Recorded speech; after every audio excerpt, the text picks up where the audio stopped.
Bahkan kita nggak bisa ngebedain antara khilaf fikih dengan bid'ah.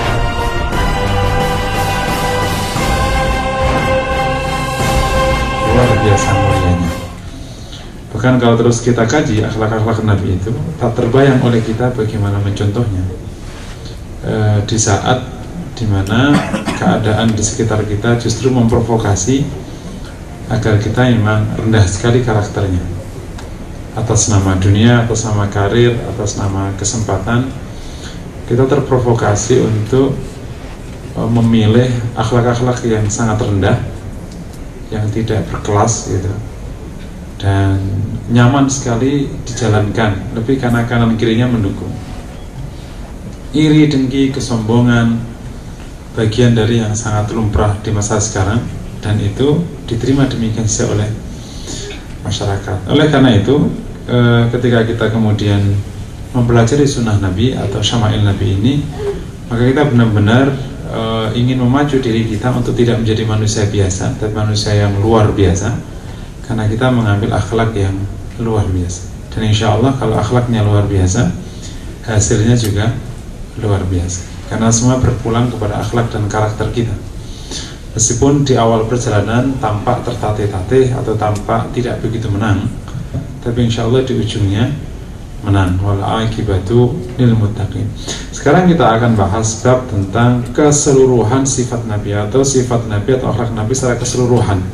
Setelah kita bahas kemarin tentang kedermawanannya, rendah hatinya, kelembutannya, lapang dadanya, dan keberaniannya, sifat malunya, rasa takutnya, dan semuanya lah, doa-doanya dan seterusnya. Tentu itu juga tidak akan bisa menjelaskan semuanya kan ya. Kita sudah ambil poin-poin terpentingnya. Kita sekarang bahas kayak semacam kesimpulannya secara umum, dan Imam Baghawi menempatkan di bab tertentu fi jami'i sifatihi, yakni sifat Nabi secara keseluruhan. Kebetulan periwayatnya di bab ini nggak banyak, antara Amr bin As, kemudian Khalid, yakni masih Akhu Atikah ya. Kemudian Hasan dan Husain bin Ali. Jadi tidak banyak. Nah, kita akan ambil beberapa riwayat, dan saya tidak akan bacakan semuanya, kebetulan hadis ini panjang-panjang semua, terutama hadisnya Hasan dan Husain dari bapaknya, dari Ali, tentang sosok abajidnya, tentang sosok kakeknya yang mulia ini seperti apa. Dia nanya kepada Ali. Maka nanti insya Allah akan saya comotin aja, dan mau baca riwayat lengkapnya ya, baca bukunya ya, insya Allah antum bisa download sendiri. An Amr bin As radhiyallahu ta'ala anhu, dari Atha bin Yasar, laqitu Abdullah bin Amr bin As. Atha bin Yasar, saya bertemu Abdullah bin Amr bin As radhiyallahu ta'ala anhu. Qultu akhbirni an sifati Rasulullah fi Taurat. Kasih tahu saya tentang sifat Rasul sallallahu alaihi wasallam di Taurat. Qala, kata Abdullah bin Amr bin As, ya, salah satu Abdullah yang alim pada waktu itu adalah ini, Abdullah bin Abbas, Abdullah bin Umar, Abdullah bin Amr, terakhir Abdullah bin Mas'ud. Ini adalah Abdullah yang memiliki tempat yang sangat mulia. Kebetulan mereka adalah sahabat-sahabat kecil yang lahir, yang pada waktu Nabi meninggal mungkin umurnya masih belasan, atau bahkan kalaupun banter masih kepala dua, tapi ilmunya luar biasa. Ajal wallahi innahu la mawsufun fit Taurat bi ba'di sifati fil Quran. Kata Abdullah, iya, Rasulullah itu telah diberikan sifat di Taurat dengan sebagian yang sudah dijelaskan oleh Al-Quran. Ya ayyuhan nabiyyu inna arsalnaka syahidan wa mubasysyiran wa nadhira. Hai Nabi, saya utus kamu sebagai saksi dan membawa berita baik, dan sebagai yang memberikan menakut-nakuti mereka, ya, memberikan kabar buruk. Lil ummiyin, untuk masyarakat ummi. Anta abdi wa rasuli sammaituka al-mutawakkil. Ini tentu firman Allah. Engkau ini hambaku dan rasulku, saya memberimu nama al-mutawakkil. Ini maksudnya mungkin di hadis qudsi, atau mungkin kalimat ini persis di Taurat ya, mungkin, atau Taurat diterjemahkan ke bahasa Arab.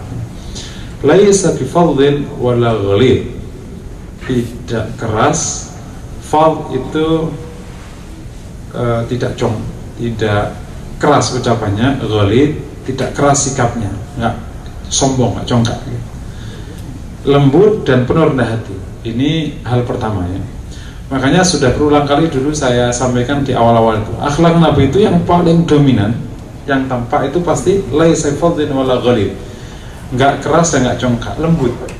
Makanya sifat sombong itu adalah sifat yang paling tidak terlihat dalam Islam. Jadi di hati orang mukmin itu tidak boleh ada tempat sedikit pun yang namanya kesombongan yang nanti mengakibatkan keras, lembut. Maka siapapun kita, dari keluarga manapun, dari bangsa manapun, suku manapun, harus mengupayakan lembut. Karena memang ini sifat yang akan mempengaruhi sifat-sifat lain. Kelembutan akan mendatangkan kasih sayang, kelembutan akan mendatangkan kerendahan hati, kelembutan akan mendatangkan empati, kelembutan akan mendatangkan penghargaan sama orang lain, kelembutan akan mendatangkan mengerti perasaan orang lain. Itu semua adalah sumber akhlak. Makanya ditaruh di awal nih, laisa fadhin wala ghalid, tidak keras, tidak kasar, wala sakhaf fil aswaq, tidak suara nyaring di pasar. Yani kalau bicara cenderung lembut lagi, tidak pernah ngomong keras, yakni tinggi suaranya. Woi, ini pulpennya di mana? Sebelah situ mas. Padahal itu semeter. Enggak. Jadi ngomongnya lembut. Dan harus kita akui, kebetulan kita itu di timur yang memang lebih memilih akhlak lembut. Jadi kalau misalnya tampak orang keras, kasar, ngomong kasar itu menang, itu dia menang di luar, karena akan ditinggalkan orang. Orang timur itu sekeras-keras timur tetap lembut, karena memang demikian budaya. Jadi kalau kebetulan kita hidup di timur, jangan pernah bermimpi menjadi orang kasar, apalagi orang suaranya nyaring. Karena apa? Karena akan ditinggalkan orang. Emang lembut, kata orang Batak bilang gitu ya. Bukan lembut. Walayat fa'u bisayyi as-sayyi'ah, Nabi tidak membalas keburukan dengan keburukan. Ini mulai naik ya. Di bab pertama pasti sudah saya jelaskan panjang. Cirinya tidak membalas keburukan, dan ini merupakan akhlak super mulia yang sangat ditunggu-tunggu oleh orang sekarang. Paling gampang lihat di jalan raya, baru juga dikelaksan dari belakang, itu langsung berhenti karena merasa terganggu, atau mundur 11, kemudian dia nyalip, dari belakang lakson balik. Tidak balas keburukan dengan keburukan. Ini hanya bisa kalau walakinnya wayasfayakfir, kalau dia memaafkan dan memaklum.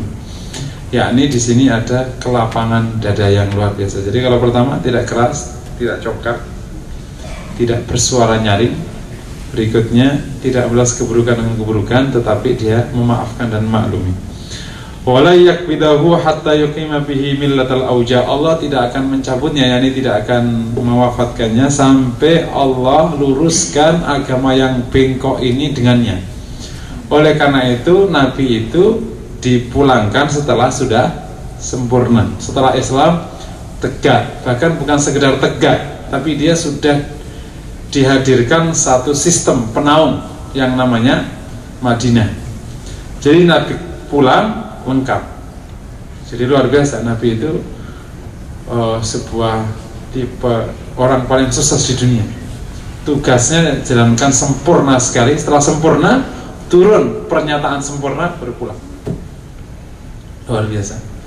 Membangun sebuah bangunan peradaban dari nol, sukses, pulang. Makanya pada waktu pulang diberikan pilihan. Inna rabbaka yakra'u 'alaika salam. Ini sesuatu yang saya ulang-ulangi ini, karena orang meninggal dikasih pilihan. Kalau bukan orang yang super mulia, tidak mungkin. Bangsa kita nggak pakai pilihan. Wes. Inna rabbaka yakra'u 'alaika salam. Rabbmu membacakan salam untukmu. Maka Nabi kemudian menjawab, dan kemudian ailar rafiqil a'la am fid dunya. Seperti itulah kira-kira bahasanya Israel ya. Engkau apakah ingin pulang ke rafiqil a'la atau ingin tetap di dunia? Kata Rasulullah, ilar rafiqil a'la. Maka Nabi kembali ke Rafiqillah. Udah, pulangnya pun damai, karena pulangnya tidak dipaksa pulang. Dia pulang di pangkuan istrinya. Jadi sebuah kisah pejuang yang sangat romantis, mengakhiri hidupnya dengan damai dan tenang di pangkuan istrinya, dikasih pilihan seorang malaikat yang mulia.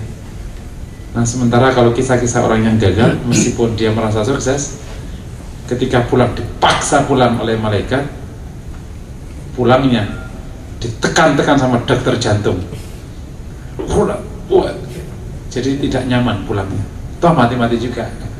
Makanya anak pesan sama antum, bilanglah ke dokter-dokter antum, kalau sudah saatnya sudah mau meninggal, nggak usah dipaksa-paksa jantung, sakit tau nggak, kasihan, ketepak gitu orang mati. Saya punya ustadz, itu dia termasuk keras di bab itu. Saya nggak bener apa salah, nggak tahu ya. Jadi dia paling tidak setuju kalau orang sudah nazak, kemudian dokter jantungnya masih menggunakan pacu jantung. Dia paling marah. Makanya udah biar mati-mati udah, sudah saatnya mati, nggak usah dikasih bantu-bantu. Karena memang saat sakaratul maut itu sudah sakaratul maut kan. Masa badannya digoyang-goyang kayak gitu, dia nanti lupa ngomong la ilaha illallah, malah keliru ngomong, malah bisa apa namanya suul khotimah kan. Udah kaget, bukan la ilaha illallah, nanti malah kaget jadinya kan. Ya suul khotimah, malah suul khotimah. Bagus juga ya. Meninggal saja, sudah damai, la ilaha illallah, meninggal. Berikutnya, hatta yaqima bihil millatal auja bi yaqulu la ilaha illallah, sampai orang mengatakan la ilaha illallah. Sampai saat itu Jazirah Arab sudah mengatakan la ilaha illallah. Wa tuftahu bihi a'yunun amyun, mata yang pada buta itu sudah dibuka. Wa adanun summun, telinga yang sudah tuli itu sudah kebuka. Qulubun ghulfun, hati yang tertutup itu sudah kebuka semua. Ketika sudah mata, telinga, hati kebuka semua, istilah Nabi baru dipulangkan. Ini sifatnya. Dan makanya salah satu juga mungkin keinginan kita dalam berjuang itu, kita menyaksikan kemenangan. Itu salah satu hal yang sayyidiyahnya diimpikan seorang mukmin, karena Rasul menyaksikan kemenangannya. Kalau Allah ingin adab kaum, maka bangsanya diadab, nabinya masih ada. Tapi nabinya, kaumnya nggak diadab, karena Nabi meninggalkan mereka dalam keadaan sudah muslim, bukan sekedar muslim, dalam keadaan menang. Nah, salah satu hal yang bagikan bagi orang mukmin penerus Nabi adalah menyaksikan kemenangan. Jadi pada waktu dia pulang, dia telah menyaksikan kerja kerasnya. Toh nanti di akhirat lebih banyak lagi, tapi di dunia telah disaksikan, dipersaksikan hasil kerja kerasnya. Jadi pulang itu telah damai dan tenang. Dan kita berharap Bapak dan Ibu semua, kita menyaksikan hasil kerja keras kita sebelum kita dipulangkan oleh Allah SWT. Makanya mungkin antum dalam konteks rokis atau dakwah di sini, atau kerja keras sebelum antum pensiun, atau dipensiunkan oleh Allah, biarkan perusahaan ini telah menjadi perusahaan yang sangat Islami. Oleh karena itu jangan tidur, lagi ngantuk. Nah, ngaji tidur, kemudian dakwah, wis tak kenal. Sungguh ya, ini antum perlu belajar dari anak perusahaan antum, salah satu anak perusahaan di sini. Alhamdulillah mulai per 2010 target-target dakwah kecapai, karena program dakwah telah menjadi bagian dari strategi perusahaan. Yang itu sudah saya sampaikan antum rapat pertengahan tahun yang lalu. Ukuran paling gampang mengukur dakwah perusahaan itu sukses adalah ketika dakwah telah diadopsi menjadi strategi perusahaan. Antum saya istirahat, itu udah strategi perusahaan kan? Kalau sudah jadi strategi perusahaan itu, meskipun rokis dibubarin, antum nggak pusing, karena telah menjadi strategi perusahaan. Nanti SDM-nya akhirnya bisa istirahat, karena insya Allah kalau orang-orang sudah baik, nggak perlu diapa-apain, jujur, profesional, pada melek, nggak ngantuan, gitu kan, misalnya gitu. Dan seterusnya, apa hubungannya? Nggak hubungannya ya. Sungguh gitu. Jadi ya, rokis atau apa? Rokis ya, perlu kerja keras agar dakwah perusahaan menjadi strategi perusahaan. Karena udah kalau strategi perusahaan itu pasti sudah akan banyak kemudahan, baik dari sudut waktu, dari sudut dukungan finansial, dukungan kebijakan, baik dari sudut apa nanti strategi-strategi perusahaan, pasti akan sesuaikan dengan urusan Jadi antum nggak akan kesulitan makan uang antum di perusahaan karena antum nggak khawatir ini syubhat atau haram, semuanya halal. Jadi antum tenang makannya, tenang gitu, lahap makannya. Karena antum nggak bimbang dengan uang yang antum bawa pulang ke, karena perusahaan telah mengadopsi dakwah menjadi strategi perusahaan. Dan antum berhak mendapatkannya, yang kerja antum. Dan yang membeli produknya ya juga orang muslim. Jadi sebenarnya kalau menggunakan bahasa itu, berhak konsumen ini juga berhak meminta jaminan bahwa produk yang ia keluarkan itu halal, prosesnya halal, sehingga kita juga menggunakannya juga tenang. Dan ini perlu kerja keras. Sebelum kita pensiun, antum pensiun atau dipensiunkan oleh Allah, antum ingin saksikan perusahaan yang antum tekuni ini telah memberikan berita baik, ya. Bunga-bunga dakwah berkembang pesat di perusahaan ini. Amin Allahumma amin. Berikutnya, sebagaimana saya sampaikan di depan, saya akan cuplek beberapa kalimat-kalimat yang ditanyakan Hasan atau Husain kepada abahnya, kepada Ali bin Abi Thalib, tentang abajidnya, tentang Rasulullah Shallallahu Alaihi Wasallam. Kayak apa? Salah satunya,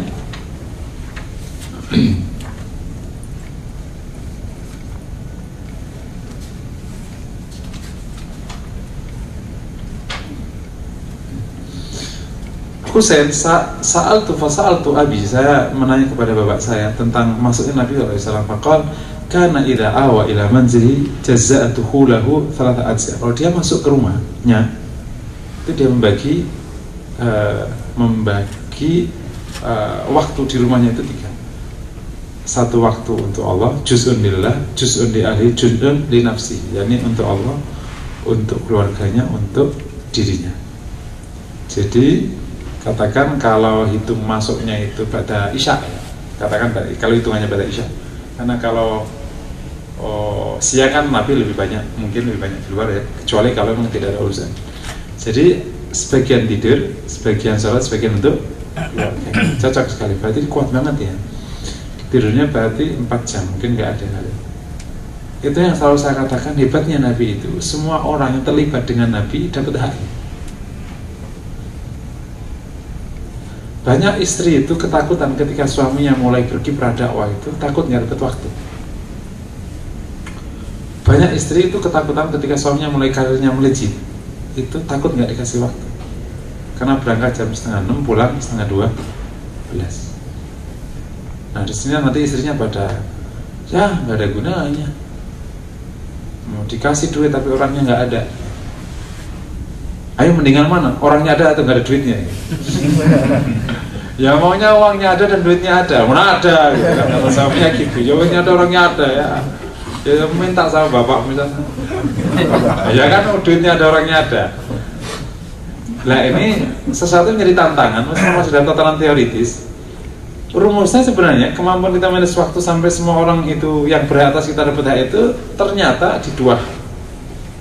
Pertama kali adalah kemampuan kita mengolah resource kita sehingga berlipat-lipat.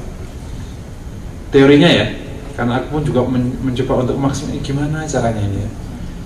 Untuk bisa ini dapat hak, ini dapat hak, ya bisa ngaji, bisa dakwah, bisa kerja, bisa bisnis, bisa apa gitu. Kayak orang bener gitu ya, semuanya dapat. Bahkan mamanya kan luar biasa orang bisa seperti itu tak? Hari ini memadukan keluarga sama karir aja itu sudah pol-polan hari ini. Lagi kan ada dakwah, ada karir. Perusahaan yang kita ini juga bisa tumbuh, tapi juga bisa ngaji kemana-mana, tapi anak istri nggak keleleran, masih dapat pelukan setiap pagi dan sorenya misalnya anak-anak kita dan seterusnya. Ini pertama memang resource, kemampuan kita harus berlipat-lipat. Jadi yang pernah saya impikan dan ini menjadi impian kita semua kaum muslimin. Kalau orang kafir mencari X rupiah itu dengan X waktu, kita harus kurang dari X waktu. Karena orang kafir kan nggak punya urusan mencari duit. Nah, kalau kita urusannya ada ibadah, ada dakwah. Karena kalau kita nggak meningkatkan ini, pasti banyak pihak yang tidak bisa kita berikan haknya. Nggak usah jauh-jauh lah, orang tua aja orang tua, kan hak atas kita. Kau pikir kalau kita udah menikah itu orang tua kemudian kita lempar? Kan enggak, pasti berhak atas kita kunjungin. Nah silaturahim ke orang tua itu kan bagian hak orang tua atas diri kita. Sekarang kita silaturahim ke orang tuanya berapa kali dalam setahun? Tahun sekali. Itu pun juga cuma di sana juga nggak di depan orang tuanya, plesir kemana-mana. Makanya seandainya aku jadi orang tua kalian, memang tak tetek syahadat ya, tuh sekali. Ya kita ambil sebuah kesepakatan. Kamu boleh kerja di Jakarta dan boleh menikah sama dia. Berapa kali kau kunjung ke rumah? Sebulan sekali, 2 bulan sekali, kesepakatan. Itu nanti jadi enak. Dan kita meskipun menikah, kita tidak kehilangan itu surga kita yang laki-laki ini. Surga kita kan di orang tua kita kan. Kalau surga si ibu-ibu itu di kita. Nah, jadi kalau ibu-ibu itu gampang karena suaminya ada dekatnya. Kalau kita itu orang tuanya jauh. Jadi pastikan orang tua kita tetap ridho meskipun kita ada di jauh darinya. Nah ini kayak gitu perlu diurus. Kalau kita nggak urus kayak gini nanti banyak pihak yang memiliki hak atas kita dan kita tidak sanggup menjalankannya, memberikannya. Jadi akhirnya hidup kita ya kurang sukses lah, kira-kira kayak gitu. Sukses ya duit tok. Selainnya itu nggak dapat. Urusan dengan tetangga juga nggak baik, sama istri juga sekenanya. Ya karena kan habis waktunya di kantor. Yang kedua, caranya adalah memang mendekat kepada Allah agar diberikan yang namanya taufik. Taufik itu bisa mengefisienkan semua waktu, semua tenaga. Karena Allah pandu. Ketemu istri itu 1 jam bisa ujungnya bertengkar. Tapi ada setengah menit, tapi ujungnya itu damai dan tentram. Kan tergantung taufiknya kan. Ini sudah lama nih dari luar kota, ketemu itu ujungnya bisa nggak baik, itu bisa tengkar. Ketika Allah tidak taufiki pertemuan, tapi Allah kasih taufiki, meskipun cuma setengah jam ketemu, ujungnya damai dan tersenyum lihat pergi lagi. Cocok kalau kayak gitu urusannya. Akhirnya jadi anak yang ke-8 misalnya. Jadi ini namanya taufik. Nah, dan orang mukmin berhak mendapatkan dua-duanya. Taufik dari Allah dan juga berhak meningkat reses dirinya itu. Karena memang saya coba lihat apa rahasia para sahabat dan ulama salaf itu kok demikian besar itu karyanya. Nggak ada jalan kecuali. Dan ini rumus ini yang punya orang mukmin. Orang kafir nggak. Antum ketemu motivasi dimanapun nggak akan ketemu. Ada melipat gandakan kekuatan otak, nggak ngelipat tetap aja cuma 1%. Nggak. Karena itu memang itu kuasa Allah. Yang berhak punya itu orang mukmin. Sungguh orang mukmin berhak. Karena kalau tidak menggunakan sentuhan yang maha kuasa, otak nggak akan bisa naik persentasi yang kita gunakan. Cuma 1%. Sampai hari ini 1%. Kalau survei rata-rata lah, ada yang mengatakan cuma 0,001%. Tergantung lah. Ya surveinya macam-macam itu. Katakan kita menggunakan angka konservatif 1%. Untuk bisa naik 2% itu kan, kalau upaya kita, nggak ketemu. Kita mau ke training 1000 kali, ada training melipat gandakan otak, training kekuatan apalan macam, nggak akan ketemu. Tapi kalau kemudian kita mendekat kepada Allah dan macam-macam, itu insya Allah akan berlipat sendiri itu. Ngaji sekali ngaji langsung bisa, langsung ngajar besok. Gitu berkah. Ngajinya lama, ilmunya nggak nambah, nggak berkah ngajinya. Berkah kayak gitu. Anda ngaji udah berapa puluh tahun di sini? Gak tahu kan itu apa ustadznya nggak berkah atau apa muridnya nggak berkah. Itu salah satu contoh kan. Ketika ilmu orang butuh sekian menit untuk tahu ya, kita cuma beberapa menit. Dari mana? Dari Allah. Dan orang mukmin berhak mendapatkannya karena kita percaya padanya dan kita menghamba padanya, kita menyembah padanya. Orang kafir nggak berhak. Dia itu kan dapat itunya apa itu si istidraj ya, diumbul-umbulkan sama Allah, dikasih kemudian nanti semua habis di adab selesai. Oke ya, Nabi membagi waktunya demikian. Nah yang menarik itu juz'an baina bainan nas. Yang untuk dirinya itu dipakai untuk dirinya dan untuk orang lain. Jadinya sedikit sekali. Yang untuk dirinya itu. Jadi yang dikurangi bukan keluarganya, Pak. Ini nanti yang akan membuat sesibuk apapun kita tidak akan mengalami goncangan dasar hidup kita yang namanya keluarga. Karena sehebat apapun orang itu, kalau dasar pijakannya itu goncang keluarga, itu gak ada gunanya. Karena yang terpenting bagi orang itu adalah dia dan keluarganya. Kalau keluarganya masih aman-aman saja, baik-baik saja semuanya, kokoh, soleh-solehah, meskipun goncangan di luar kayak apapun, insya Allah lewat. Itulah Rasulullah kan. Goncangan di luar biasa, tapi istrinya Khadijah selalu mendampingi, mengeluarkan semua yang ia miliki untuk suaminya, untuk dakwah. Ia miskin karena dakwah, uangnya diberikan semuanya, terus mendampingi Rasul, tidak ngelangkai suaminya, Kan ada tipe istri cerdas tapi ngelangkai. Kayak gini-gini yang repot. Jadi benar-benar mau dampingin suaminya. Maka meskipun goncangan di luar kayak apapun, kita masih bisa. Nah, cara untuk membuat keluarga masih kokoh itu ya diberikan haknya, nggak dikurangi. Maka banyaknya istri itu khawatir dengan melejit karir suaminya itu karena begitu tinggi, itu pasti yang jadi korban keluarga. Dirinya mah tetap aja tidur ya tetap 6 jam, ya perkara masalah 8 jam. Makan ya tetap segitu waktunya, ya makan masih ngobrol lama. Siapa yang dikurangi? Pertemuan dengan anaknya, pertemuan dengan istrinya, dikurangi semua. Maka ketemu sehile saja. Dek, gimana, baik-baik saja ya, pergi lagi ya. Gitu. Nah kayak gini ini sudah banyak contoh kasus di Jakarta, di mana anak akhirnya membenci orang tuanya. Saya ada kasus sedikit kemarin di sekolah mahal ya di Cibubur. Kebetulan salah satu gurunya itu adalah tim saya di Formula Hati. Dia mendapati seorang anak SMP kelas 2 atau berapa itu menjual semua barang-barang orang tuanya dengan harga murah, dan dia bangga mengatakannya.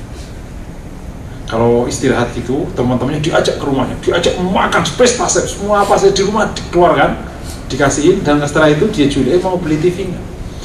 Ada TV yang apa namanya, yang datar itu apa itu? Plasma itu dijual 1 juta, padahal dijual 9 in, apalagi dijual 500.000, gitu kan? Maka kemudian ketika ditanya kenapa kau jual, aku ingin hukum bapak. Kan dia meninggalkan aku tuh kan karena ingin punya ini semua kan, aku jualin. Ketika kemudian didampingi sama guru BP-nya, aku benci banget sama kedua orang tuaku karena dia mengurus diri, ya tidak pernah mengurus aku. Dan sampai hari ini kebencian itu masih belum hilang sampai hari ini. Dan kayak gini Bapak Ibu semua, contohnya bukan 1-2 kasus. Saya ketemu seorang konsultan pendidikan di salah satu sekolah mahal di Cinere. Ia dapati anak-anak kacau itu ternyata orang tuanya yang mulai surveinya dia. Jadi anak SMP kelas 3 yang belum bisa mandi sendiri, masih harus dimandinya, itu semuanya kasusnya orang tuanya. Nah, kasus orang tuanya ini semuanya berawal dari ketika orang tua tidak mau memberikan hak keluarga demi dan atas nama karirnya. Jadi ya, kita dapat pelajaran dari Nabi. Ternyata ketika ada peningkatan itu yang dikorbankan dirinya, Mas. Jadi ketika ada peningkatan itu bukan haknya Allah yang dikurangi. Sholatnya semakin cepat, baca Qurannya semakin cepat, gitu bukan. Kemudian pikirnya semakin sedikit atas nama ini kan juga urusan kemaslahatan manusia gitu. Pinter juga otaknya, jawab aja. Oh aja kalau perkara kayak gitu, mah pinter orang sekarang. Yang belum itu kesadarannya yang belum. Ya, kalau pinternya tambah pinter orang sekarang. Naudzubillah. Bener kok. Pinter anak-anak sekarang itu luar biasa. Termasuk bapak-bapak sekarang tuh pinter-pinter orang. Cuman yang belum itu kesadaran dan spiritualnya dia. Jadi ternyata kalau lihat Nabi itu yang dikurangi dirinya. Tsumma jazza'a juz'an baina juz', tsumma jazza'a juz'ahu baina penas. Kemudian ia membagi bagian dirinya itu untuk dirinya dan untuk orang. Ini salah satu manajemen waktu ya. Tentu ya nanti aplikasinya disesuaikan dengan keadaan kita masing-masing. Tapi intinya filosofinya dari situ. Jadi hak-hak kita selalu mengalahkan diri kita. Nah ini yang kemudian berarti di sini itu yang akhirnya kita harus memiliki satu strategi bagaimana tetap bisa istirahat cukup dengan waktu yang tidak banyak. Katanya ada strateginya. Nah, katanya ada caranya itu, nggak tahu pakai menggunakan doa apa itu atau pel apa, katanya pokoknya tidur sebentar tapi sangat dalam dan berkualitas, tidak dikejar-kejar setan nih tidurnya. Terus berikutnya lagi juga makan nggak lama tapi berkualitas, mungkin kayak gitu, nggak perlu lama-lama ayam tongseng, ayam ini yang jeroan, yang apa yang sambal, lama nyiapkannya, lama pula makannya lah, jadi repot. Isinya di sini langsung kebuang karena nggak dibutuhkan semua oleh badan. Yang dibutuhkan mulut doang, pedes seger semuanya. Itu ini di sini dia nggak butuh seger, nggak butuh pedes kan, di sini itu butuh protein, butuh apa, butuh apa sih, nggak butuh seger pedes itu kan mulut. Kita kerepotan ngurus mulut ini ternyata ya. Jadi banyak istri kita habis waktunya masak 2-3 jam itu ngurus mulut satu orang itu. Ya makanya habis. Mungkin di situ-situ hal kayak gini mungkin karena kita tidak perhatian, akhirnya memang menghabiskan banyak waktu. Sedangkan makan Nabi kan simpel ya, daging, roti, kurma, udah. Tapi kira-kira kalau sepanjang tahun kita makan kayak itu gimana? Wah, nggak ada dinamika hidup. Berikutnya saya coba loncatin lagi ya. Salah satunya, wala yadakhiru anhum syai'a. Nabi tidak pernah menyimpan sesuatu dari mereka. Nah, ini yang pernah hadis ini dibahas tentang kedermawanan Nabi. Nah, ini yang mungkin kita bisa mikir 1000 kali. Setiap orang yang menghampiri Nabi, Nabi tidak pernah menyimpan. Jadi orang minta kas. Ini babnya saya pernah jelaskan dulu, bab iman dan bab kemampuan mendapatkan harta. Kalau kemampuannya bagus, ya pasti dia akan berani mengeluarkan meskipun dia nggak nyimpan. Atau bisa dapat lagi. Tapi kalau kita agak sedikit bodoh, lama sebulan dapat sekali, itu kan agak repot juga. Sungguh, loh kenapa kita cerita ini? Betul lah. Saya kemarin diceritain salah satu pengusaha di Depok. Dia pernah ceritain salah satu pengusaha sana ya, pengusaha yang tidak muslim. Ternyata perusahaan itu kan sudah menggurita kemana-mana. Wah, kemana semua sudah ada. Dan yang cukup menarik adalah si perusahaan ini menguasai tanah perkebunan dari Sabang sampai ujung Riau. Jadi ada puluhan atau ratusan juta hektar di satu perusahaan. Lah kok bisa?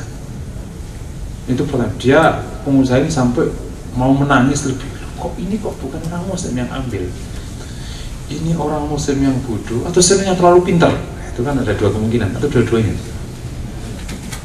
Ini yang kayak gini ini perlu kita coba harus pikirkan, karena memang banyak kepentingan kaum muslim yang tidak bisa terpenuhi, lebih karena memang kita di bab situ belum piawai. Tapi insya Allah kalau pembicaraan ini terus dibicarakan, minimal suatu saat kita sadar, atau mungkin anak cucu kita sadar bab ini. Sebagaimana sadarnya para pengusaha muslim di Malaysia, akhirnya kan bisa mengejar ketertinggalan. Itu kan mengejarnya kan juga baru, sekitar tahun 80-an lah kalau nggak salah ya. Dulu sebelumnya kan juga tertinggal jauh. Tapi karena terus ini disampaikan terus, ada kesadaran dari para pengusaha muslim, makanya ngejar ketertinggalan. Dan sekarang udah mirip. Semacam itulah kira-kira. Jadi itu bisa ini, kalau akhlak ini bisa kita tanyakan kalau kita mau punya kemampuan itu yang tentu imannya ya kuat. Kalau itu ya pasti bunuh diri lah. Kan kalau kemudian tidak menyimpan tapi kemudian kita lelet dapatnya bulanan, tahunan gitu kan juga repot. Berikutnya Nabi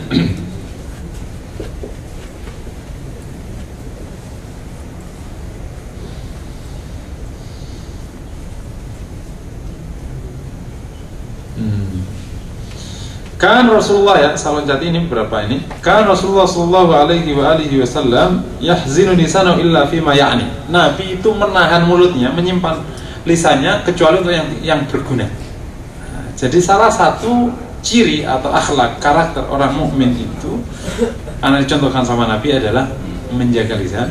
Setiap dia bicara selalu bermakna, meskipun itu bercanda. Nah, jadi kalau kita bisa punya profil kayak gini, nanti kalau kita bercanda ditunggu sama orang-orang, karena bercandanya itu bermakna, bukan menyakiti, bukan menghambur-hamburkan kalimat. Ketika kita usul, itu tahu usul kita berbobot, jadi pasti ditunggu. Ketika kita memberikan masukan-masukan berbobot, tidak ngawur. Dan ketika kita berbincang, meskipun di tempat yang sangat katakan biasa, bukan tempat-tempat yang sangat kayak ilmu kayak gini, tetap dia mengukur bobot-bobot. Dia tidak sembarangan mengatakan sesuatu. Nah, kalau kita punya profil kayak gini, saya kira justru semakin tinggi derajat kita dan martabat kita. Ini akhlak Nabi. Berikutnya, wa yu'allifuhum wa la yunafirhum. Nabi itu mencoba bisa mengambil hati mereka, taklif, lembut pada mereka, yakni bisa menjinakkan mereka dan tidak membuat lari mereka. Ini salah satu catatan terutama bagi para dai sekarang ini. Jangan pernah kita merasa bangga sekedar kita mengatakan ini benar, ini salah, ini sunnah, ini bid'ah, atau mereka kabur, nggak ada gunanya, tau? Karena sekedar mengatakan benar tapi orang tidak menerimanya itu tidak berdakwah. Anda sedang bicara keilmuan itu.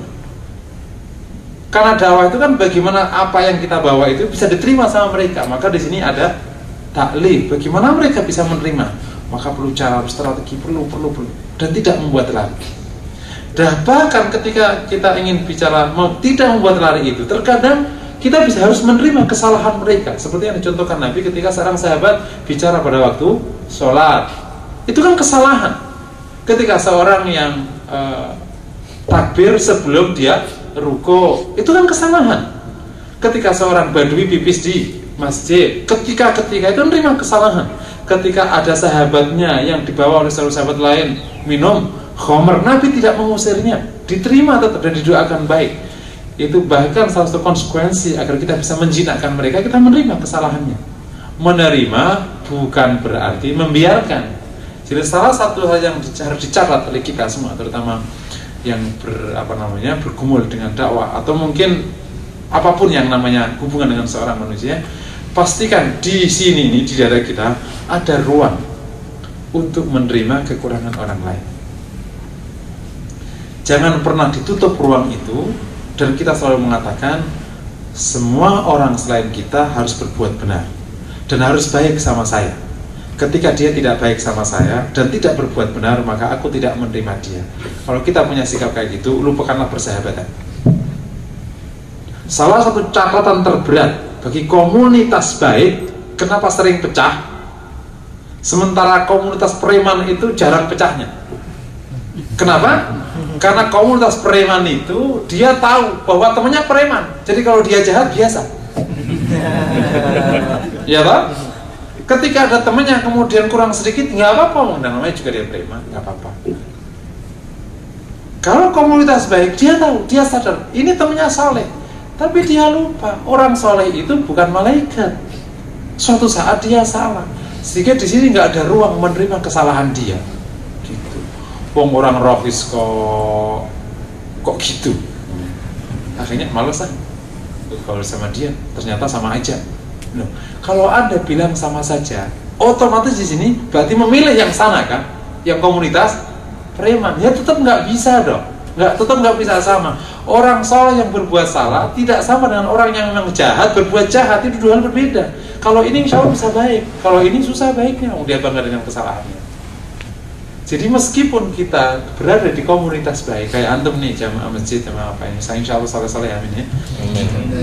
Tapi sediakan ruang di sini, bahkan selebar-lebarnya untuk menerima saudara kita jika dia berbuat salah. Menerima berbuat salah bukan berarti membiarkan kesalahan. Ya kita terima dia sebagai sahabatku yang salah, aku bisikin agar dia tidak salah lagi. Itu bab yang berbeda. Menerima dengan membiarkan itu hal berbeda. Kita ketika menerima, maka pastikan ada amal ma'ruf nahi munkar dengan cara yang baik. Itu namanya yu'allifuhum wala yunaffiruhum, dan itu sifat Nabi. Makanya Nabi sangat mencintai sahabatnya. Ya kalau Nabi ketemu sedikit salah, apakah sahabat? Antum yang antum dengar, kita jangan salah paham. Ketika kita mendengar cerita sahabat itu hanya 4 sahabat itu atau 60 sahabat hebat itu. Sahabat itu ratusan ribu. Yang hebat itu yang diceritakan itu kan yang beberapa orang saja. Lah kau pikir yang lain? Ya pasti berbuat seperti layaknya manusia, cuman mereka punya posisi yang sangat mulia karena dia memang dibina Nabi langsung. Sehingga memang mereka tidak terlampaui secara komunitas ya. Kalau orang per orang terlampaui. Mereka punya maqam, la tasubbu ashabi, kata Nabi. Jangan pernah caci maki sahabatku. Dan itu salah satu karakter para leader besar. Pasti dia akan dia akan rawat itu timnya, sahabatnya. Dan setahu saya, leader besar pasti akan jaga itu sahabatnya. Sahabatnya yang salah, benar tidak dibela kesalahannya, tapi dirawat, dibantu dalam menjalani kasusnya. Tapi kalau dia dikit-dikit melempar sahabatnya, dikit-dikit, itu pasti akan kelempar. Sama sahabatnya aja nggak sohib, gitu kan? Nggak nyohib gitu loh ya, nggak sehati, dikit-dikit Kalau kurang dikit lempar, ganti tim. Siapa yang mau? Nggak ada lah. Itu yu'alifuhum wala yu'an. Jadi kita itu simpatik, ya, bersahabat sama sesama itu bisa nyekruk. Jadi kalau kemudian sifat ini yang kita kemukakan, maka tidak pernah ada keluhan di sana bahwa orang rohis, orang dakwah, aktivis dakwah itu eksklusif. Kenapa eksklusif? Karena yu'annifuhum, karena membuat mereka lari. Contoh, pakaian keliru dikit, nggak sama dengan model yang kita inginkan. Bentuk muka nggak sama dikit. Apa maksudnya? Jenggotnya kurang panjang, maksudnya kayak gitu. Terus kau sudah berubah wajah, ya biarin aja. Ada jenggotnya panjang, jenggotnya kurang panjang. Ada yang rambutnya panjang, rambutnya pendek. Ada yang celananya panjang, celananya cingkrang. Ada celananya bagus lah, dinamika, bagus saja. Insya Allah masuk surga semua. Gitu kan? Itu namanya yu'allifum wa la yu'annifuhum. Ada suratnya begini, suratnya begini. Terimalah, makanya itu harus ada kaidah baku gitu. Di mana kita tolerir itu? Di mana? Itu ada kaidahnya, Pak. Makanya Mas Syafi'i sama Mahfud nggak pernah tengkar. Ada kaidahnya. Pokoknya apa saja kalau masuk dalam khilaf mu'tabar, jangan pernah memperkarakan. Masuk dalam khilaf mu'tabar. Itu para ulama sudah mendefinisikan. Khilaf mu'tabar itu apa saja? Ada isinya. Nah kalau kita nggak tahu isinya, jadi kita memperkarakan yang tidak diperkarakan dan biarkan yang perlu diperkarakan. Bahkan kita nggak bisa ngebedain antara khilaf fikhi dengan bid'ah. Kita nggak bisa ngebedain. Itu ada bedanya tadi. Kunut itu khilaf fikhi. Terus apa lagi itu yang orang Betawi. Si fidyah itu khilaf fikih. Itu bukan bid'ah, itu khilaf fikih. Itu kan kita sering mengatakan itu bid'ah. Beda kalau khilaf fikih, kita harus lapang dadanya. Sambil terus menyampaikan yang lebih benar. Oh mas, kayaknya ini kiasnya nggak cocok, ini hadisnya dhaif. Kalau mereka nggak terima ya nggak apa-apa. Urusan dia, oh ya dia masuk surga dia, yang neraka dia. Kok itu pusing. Tugas kita menyampaikan yang. Nah kalau dia nggak mau ya sudah. Yang penting kita masih nyokin, jadi masih baik. Gitu ya, kira-kira ini sekilas ya, dan masih banyak jam sifat Nabi yang perlu kita ketahui. Insyaallah pada pertemuan yang lain. Kurang lebih mohon maaf. Aku qouli hadza wa sallallahu wasallam ala Muhammad. Assalamualaikum warahmatullahi wabarakatuh.